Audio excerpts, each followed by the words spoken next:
చాలామంది పెద్ద మనుషుల పంచాయతీలు పెట్టుకొని భార్యాభర్తలు విడిపోవడం గానీ, లేకపోతే కలవడం గానీ ఇట్లాంటివి చేస్తూ ఉంటారు. బట్ అది అక్కడ ఆ ఇన్సిడెంట్ మొత్తం ప్రాబ్లమ్ సాల్వ్ అయిపోయినా గూడా మళ్ళీ కోర్టులో కేసేసుకోవచ్చా? హ్యాపీగా వేసుకోవచ్చు. ఎందుకంటే ఇప్పుడు ఒకటి గుర్తుపెట్టుకోవాలి, లీగాలిటీకి ఈ పంచాయత్కి లీగాలిటీ ఉండదు, లీగల్ వాల్యూ లేదు. అండ్ వీళ్ళ ఫ్యామిలీ వాళ్ళ ఫ్యామిలీ ఒక పంచాయతీలో కూర్చొని ఒక మీటింగ్లో అరేంజ్ చేసుకుని ఏదైనా డిస్ప్యూట్స్ ఉంటే వాళ్ళ మధ్యలో గొడవలు ఏమైనా ఉంటే సార్ట్ చేస్తారు. దానివల్ల టైం సేవ్, అన్నీ సేవ్, కోర్టు మెట్లు ఎక్కాల్సిన పని ఉండదు.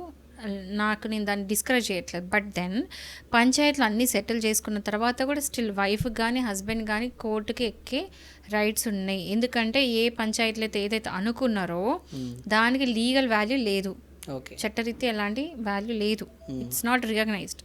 సో స్టిల్ వైఫ్ కానీ హస్బెండ్ కానీ వెళ్ళి కోర్టులో కేసు వేసుకోవచ్చు.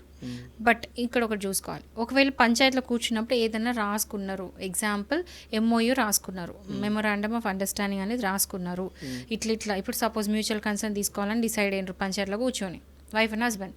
పంచాయతీలు అందరూ నలుగురు కూర్చొని అప్రూవ్ చేసినారు, ఓకే అమ్మ తీసుకోండి విడిపోండి, ఇంత డబ్బులు హస్బెండ్ ఇవ్వాలి, వైఫ్ గోల్డ్ ఇవ్వాలి, ఇట్లా ఎక్కడికక్కడ సెటిల్ చేసుకున్నారు. ఆ సెటిల్మెంట్ అంతా కూడా MOU లాగా రాసుకున్నారు, ఇద్దరు కూడా సైన్ చేసినారు, విట్నెస్లు సైన్ చేసినప్పుడు ఆ MOUకి మాత్రం లీగాలిటీ ఉంటుంది, లీగల్ వాల్యూ ఉంటుంది. సో ఆ MOU మాత్రం ఖచ్చితంగా ఎన్ఫోర్స్ చేయాలి. ఒకవేళ దాన్ని కనుక ఎవరు ఇట్లా ఎవరు వైలేట్ చేసినా అవతల వాళ్ళు వెళ్ళి కేసు పెట్టుకోవచ్చు.